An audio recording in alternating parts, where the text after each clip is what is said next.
Welcome back to the Making Strides podcast. This is episode 4.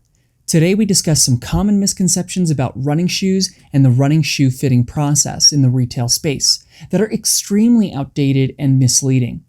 We debunk the common myths surrounding the topics of motion control, cushioning properties, and more before making our own suggestions regarding how we think runners should be choosing their shoes. We hope you enjoy.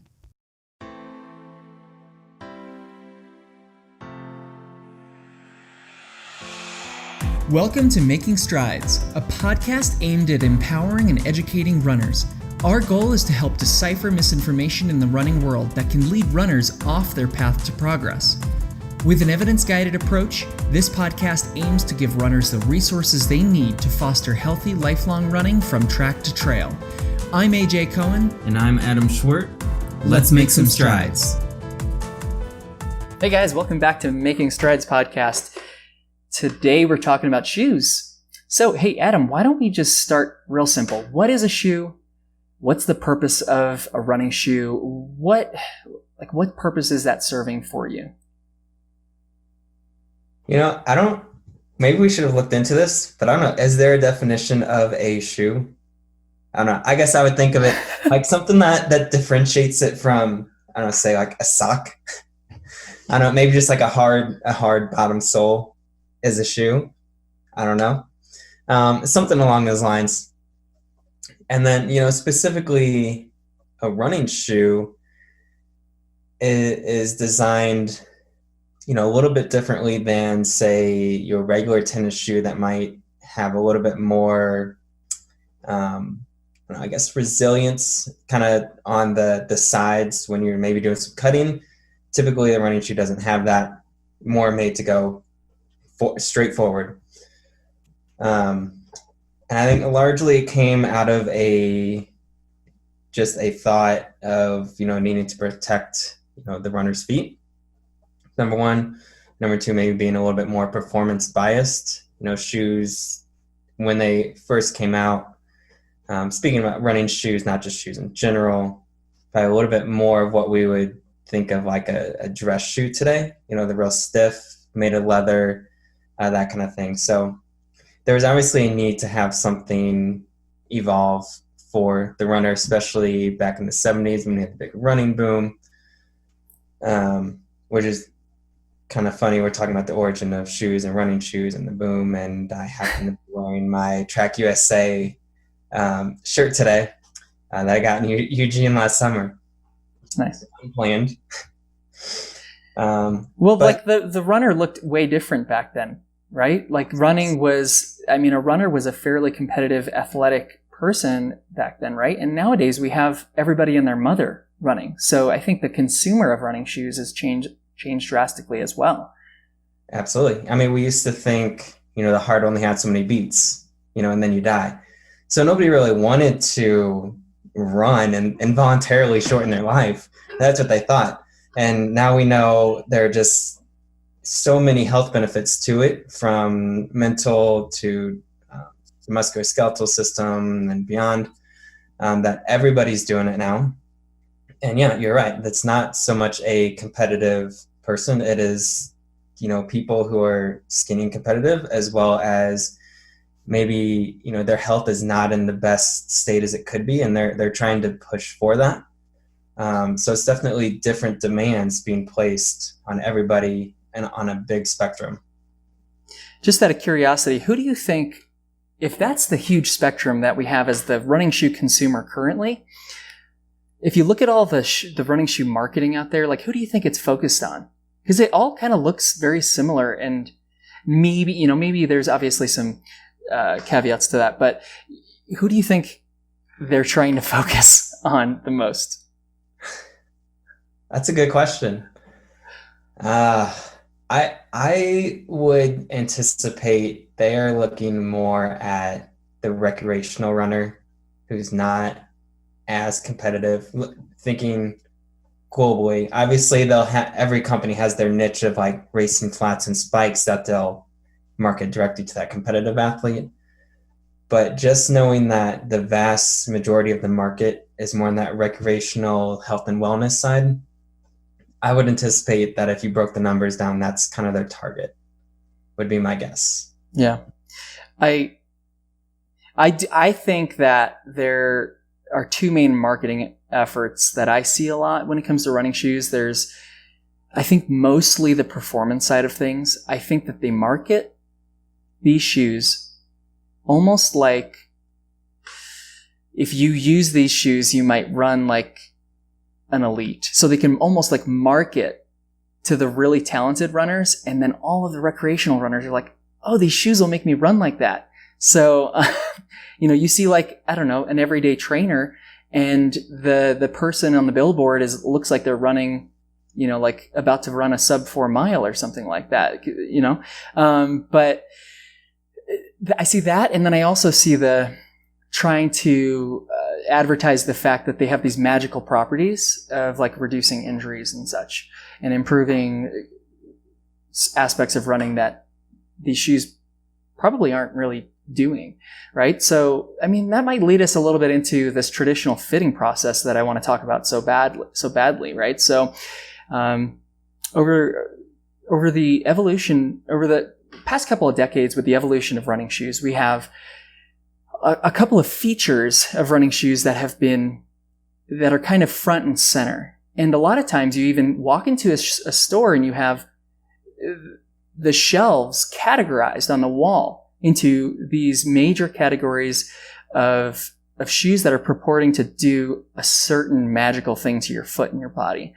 And so I kind of want to talk a little bit about how that might not be the case. So Adam, real quick, tell me a little bit about what you know about the traditional fitting process and what don't you like about it? Yeah, I was actually exposed to this like my last year of school, maybe. Came across some work that was done in the military where they prescribed running shoes based on arch height, at just a static arch height. And it ended up playing out that it didn't matter what shoe they got. Injury rates for every category, were pretty similar.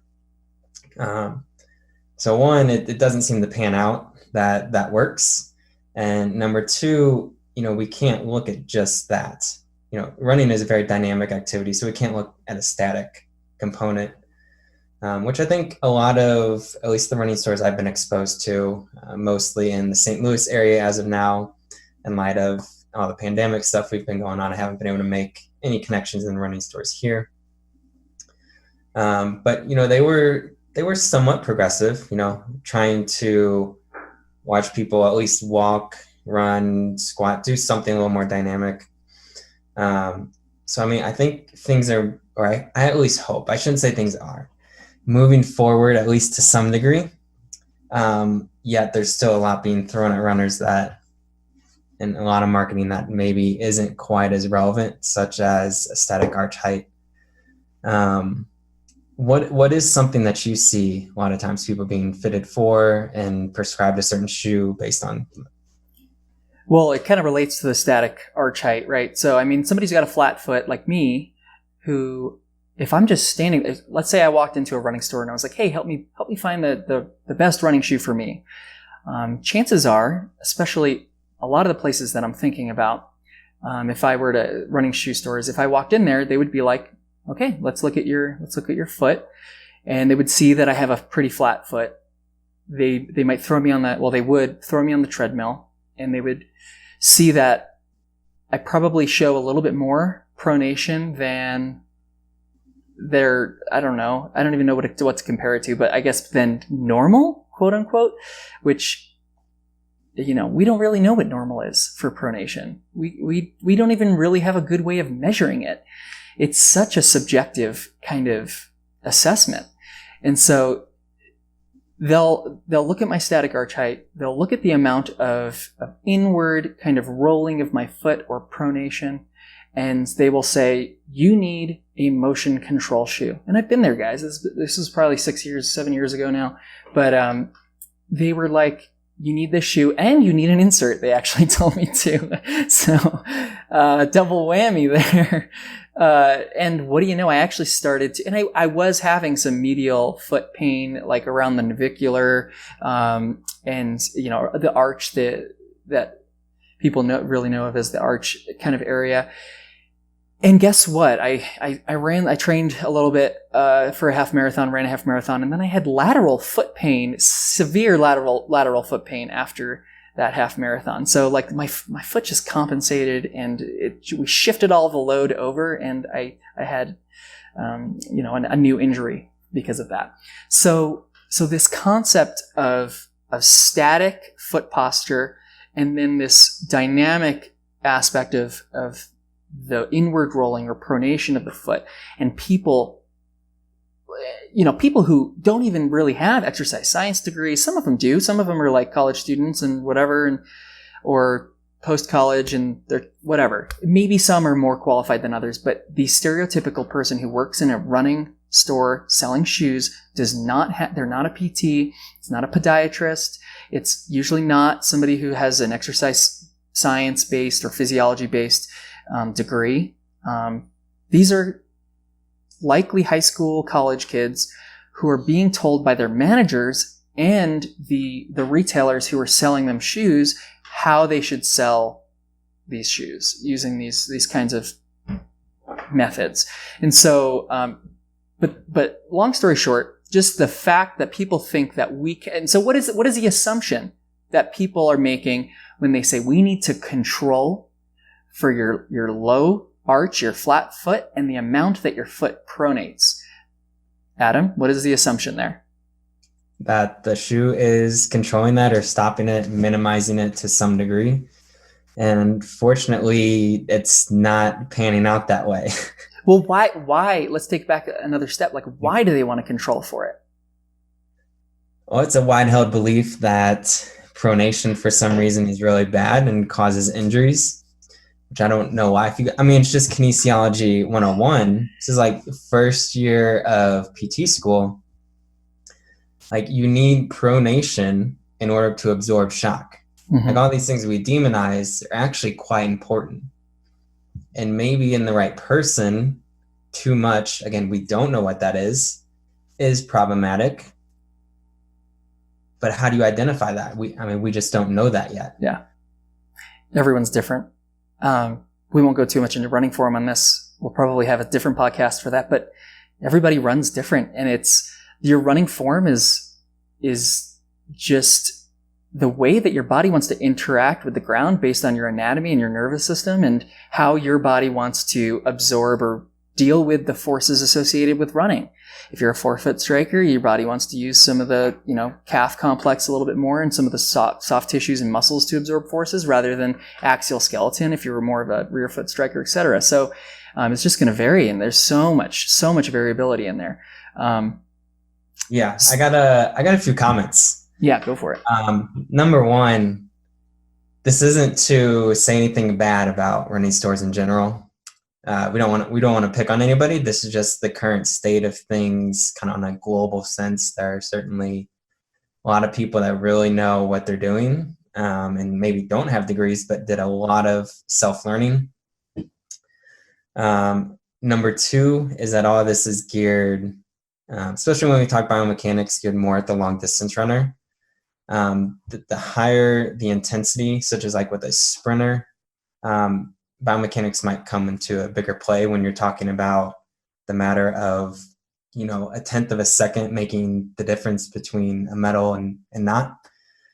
In which case, a simple change in technique could get you that little bit of edge. But if we're talking about 5K, marathon, whatever, those changes probably aren't as relevant in most cases. Third thing is, there are people who maybe feel like a new shoe makes them feel better, and therefore it is either preventing an injury or helping them recover from an injury.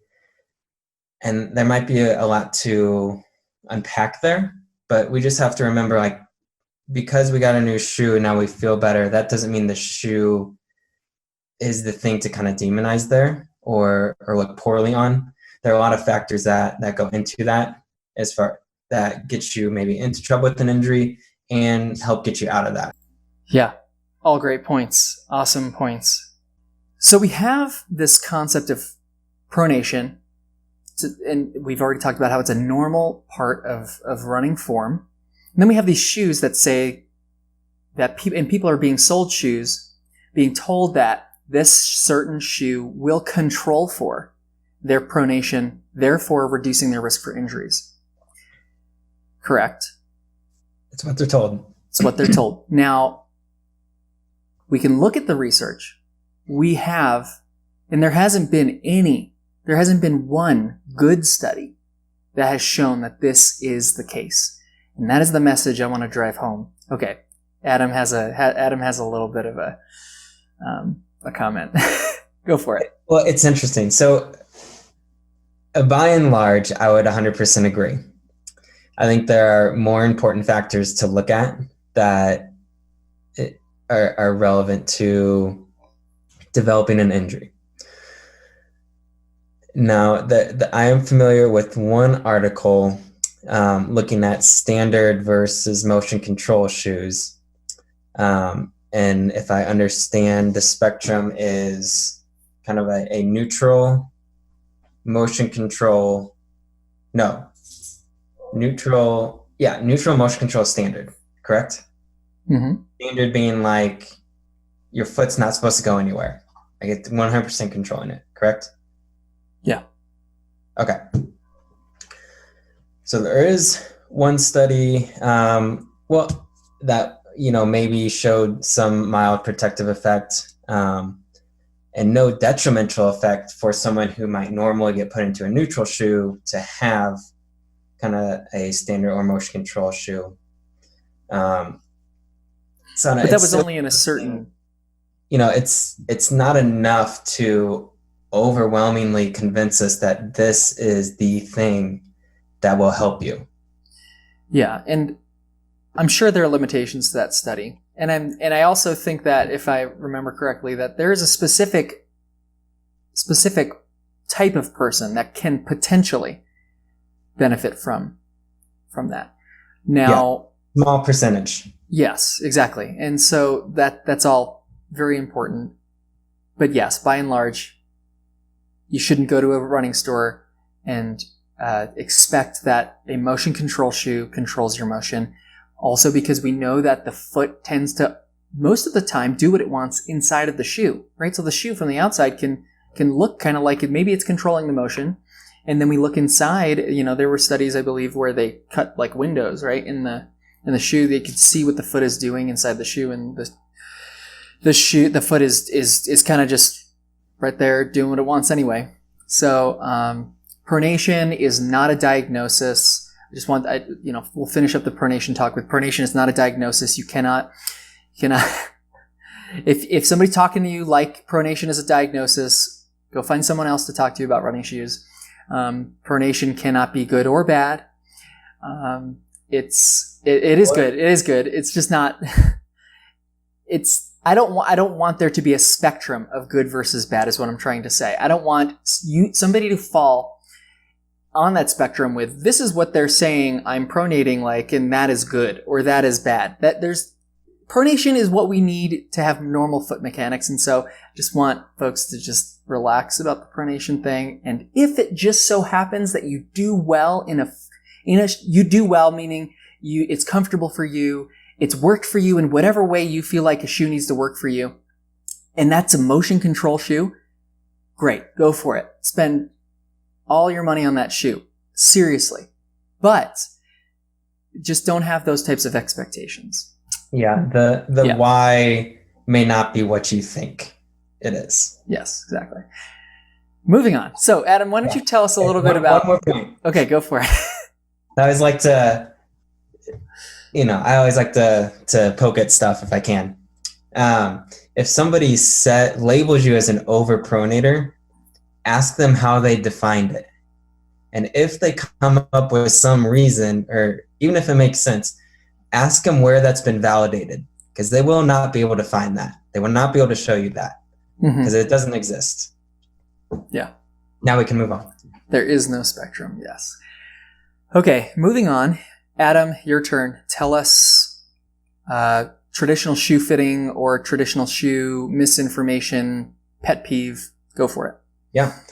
I think one that comes to mind is, especially with like shin splints, I'll see this, or some sort of stress fracture. Be advised a lot to be like in a really highly cushioned shoe, which is interesting because we also know that, so in those people, the thought process is to minimize the shock, maximize, that absorption piece, just have a lot of cushioning there to help minimize the stress to those bones. But what's interesting is that we know from the literature that the more cushion there is, actually the harder we land and the stiffer we try to make our bodies. So it's almost kind of, the effect that it has is almost kind of opposite of what we want. That's not to say we want everybody with those issues to go run barefoot or anything like that. We just need to be smart about, the decision we're making as a consumer. Yeah, I think Todd Hargrove, right? That's the Playing with Movement guy. Yes. He explains it kind of. He wrote an awesome article called Optimize Your Running Form or something like that. But he talks about pronation. He talks about the cushion stuff. I liked how he explained how if we just put more foam on the bottom of your foot, your body and your foot and your nervous system wants a certain amount of feedback from the ground. And now it has to pound harder to find that feedback. So, that's a huge misconception. And foam is great. I mean, foam has a lot of other functions than it's, people thinking that it can reduce vertical ground impact force. It's associated with the energy return and the efficiency of running, and we're seeing that in a lot of these higher tech shoes that are coming out.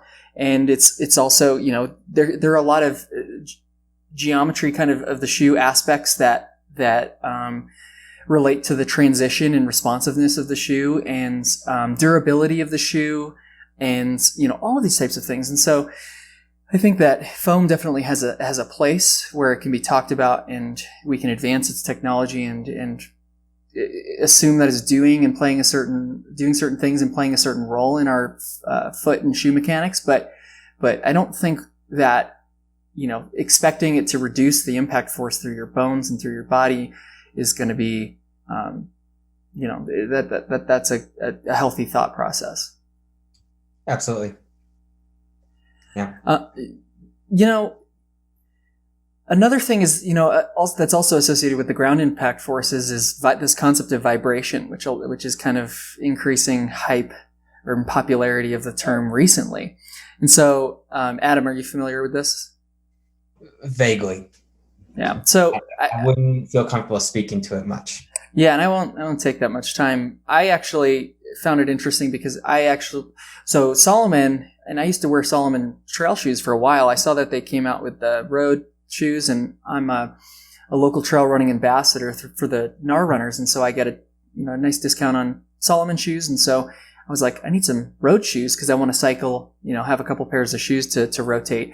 And I saw that they have they have a new road shoe, this Sonic, and it has a vibration like plate. It's called like an OptiVibe, whatever, disc in it, and it purports to actually reduce vibration by up to 20%. And so I thought that was really interesting. I tried it out. I don't know if I can notice any difference, but I know Simon Bartold has worked on that shoe, and he's the one who kind of came up with all of that. And they, their theory behind that is that when your foot hits the ground and you have this almost vibration of tissues, and this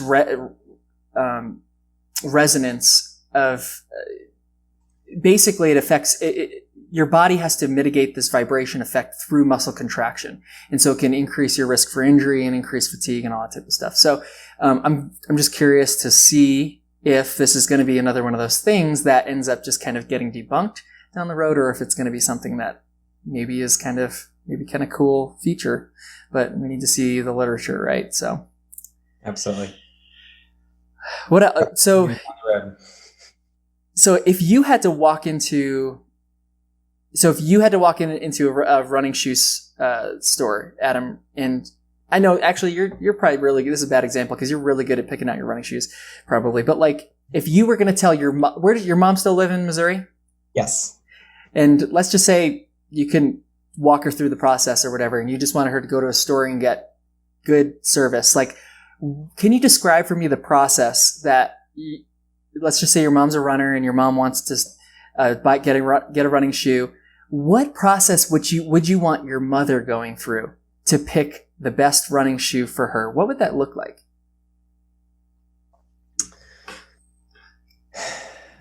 Well, I think I would tell her, and this is what I tell, most people, we want to be relatively polite and cordial. So, let the people let the employees, take you through that fit process, whatever. They can at least help, through a discussion, through their experience, kind of take some of the shoes off the wall, so to speak, that maybe aren't as relevant or as much for you. And hopefully narrow down that wall to a amount of shoes that is reasonable to try on in the amount of time you have. And then try on every one of those shoes, run in each of them if you can for, a minute or two, kind of get a little bit of an idea of what it feels like for you. And then go through whatever is most comfortable. So you start teasing them out. Then I would try them all on again. And then really compare one to the other. Because if you really like your first one and your fifth one, like, you don't remember how those two compare anymore.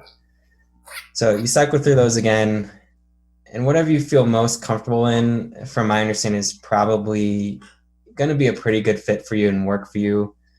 I think most stores are pretty reasonable. If it doesn't work out for you in a short amount of time, they'll take the shoe back or work with you in some capacity.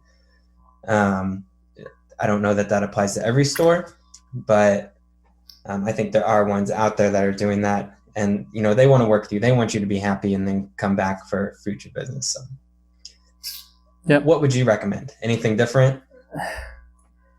Yeah, well, not necessarily. Oh, yeah. Sorry. Not necessarily. I think, I did post recently on my Instagram that little flow chart. I think that I can even simplify it even more and use this analogy of buying a house. But long story short is, when a financially responsible person goes to buy a house, what they want to do is they have a couple of non-negotiable things, right? They need maybe they need 3 bedrooms, right? So they can't have 2 bedrooms, they need 3. Maybe they want a gas stove and a garage or whatever they want. They have a couple of non-negotiables for whatever reason, because that works for them. And so then what they're going to do is they're going to try and find the least amount of house that they can buy that satisfies all of those non-negotiables. Now, I don't want you to think that running shoes you need to buy cheap running shoes. Let me explain this. But when I say less house, I'm talking about the weight of the shoe.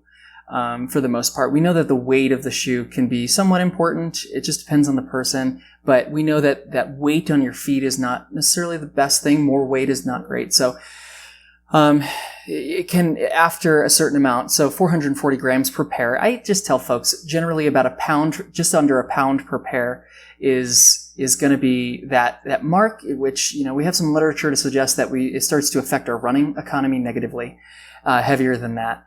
So using this analogy, now translating it over to shoes, you have a couple of non-negotiables, right? So me, I'm a trail runner. I like to do a lot of technical trail running up in the alpine peaks of Rocky Mountain National Park with a lot of granite, which can be slick. So I want some good traction. I'm doing some river crossings, training for an ultra or whatever. So I want shoes that breathe well, can drain water well. And I have a couple of those non-negotiables, right?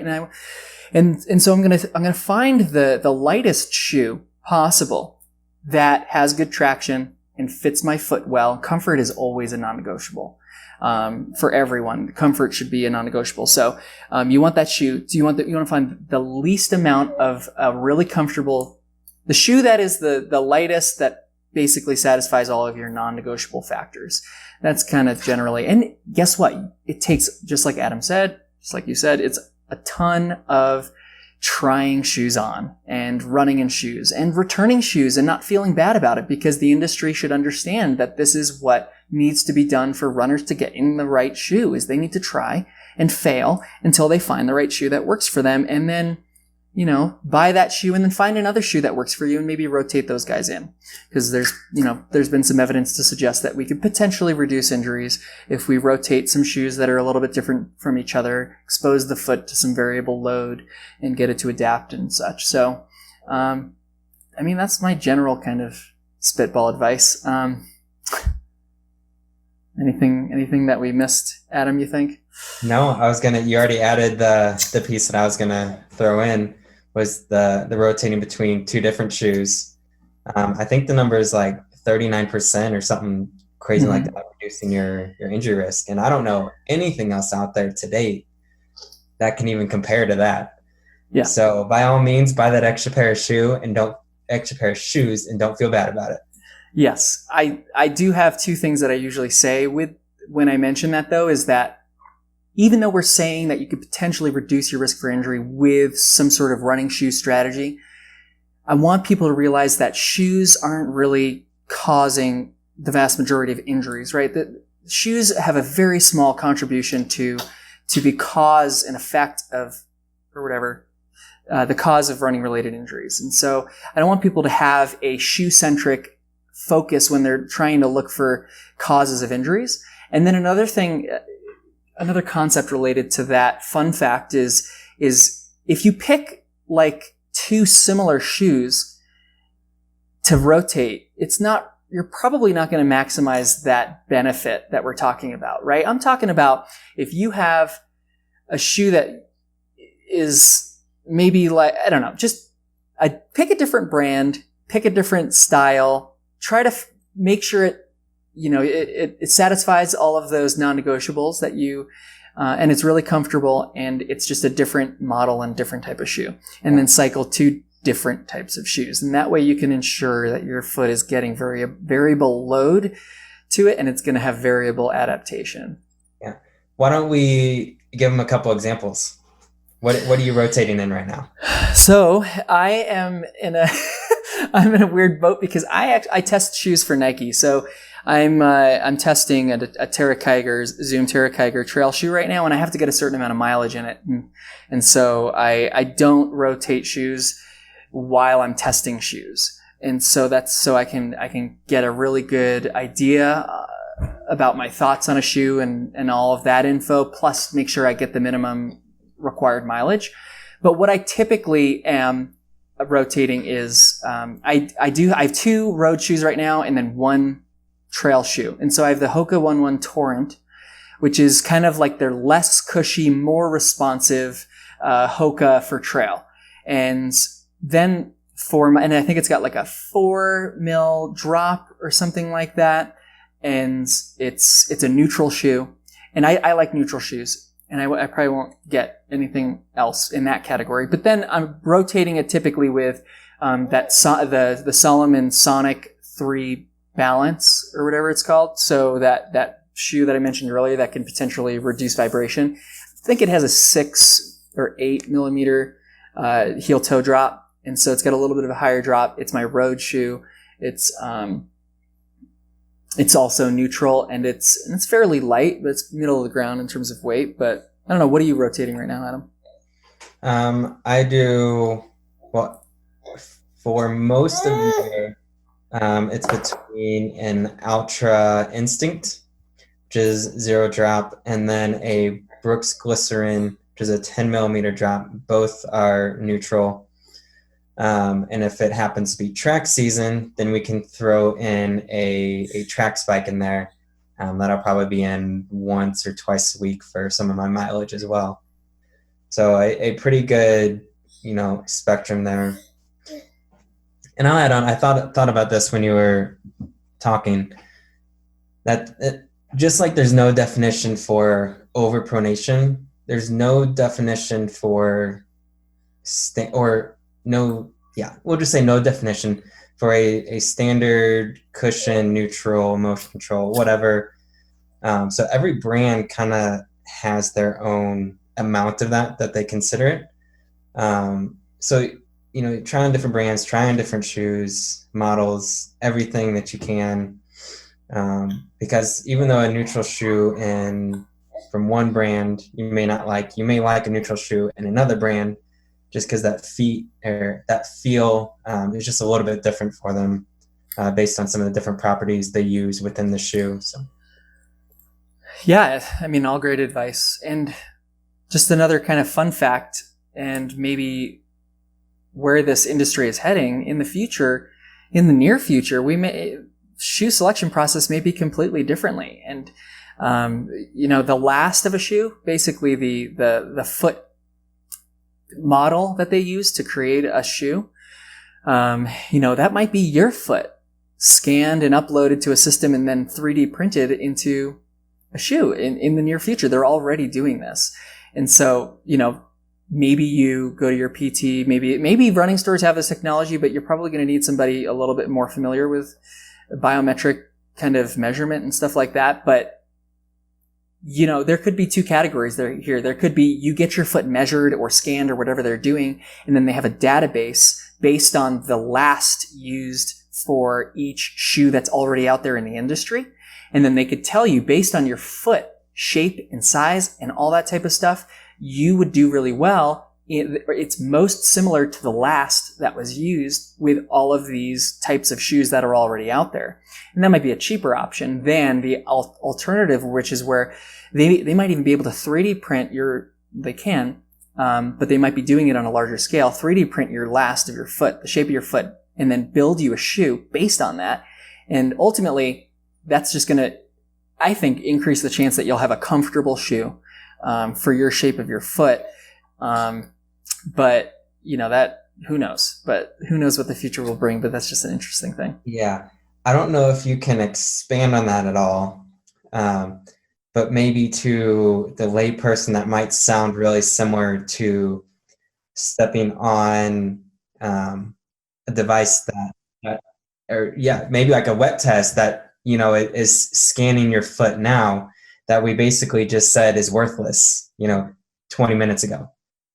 Yeah, exactly. True. Yeah. So I'm more talking about the entire 3D shape of your foot and how it fits into a shoe and how that would potentially minimize the risk for unwanted friction and rubbing and sliding of your foot in a shoe that was made using a last or a foot shape type thing that doesn't really resemble your foot. I'm not talking about the actual static foot posture of your foot. You know what I mean? So it's our baby noises in the background. Okay.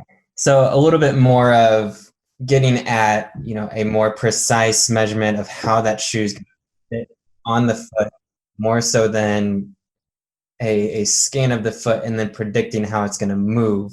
And therefore we prescribe a certain shoe based on that. Correct. Yes, totally. Okay, I think baby says that the podcast is over. So, Adam, I'll put all of our contact information in the outro, but any final words, anything you want to say? I don't think so. All the contact stuff will be down below in the description. So, stay safe, train smart, and we'll see you on the next one. Awesome. Yeah, take care, guys. Go make some strides. Hey guys, I just wanted to take a quick minute here at the end to thank you for taking the time to listen to our podcast all the way to the end.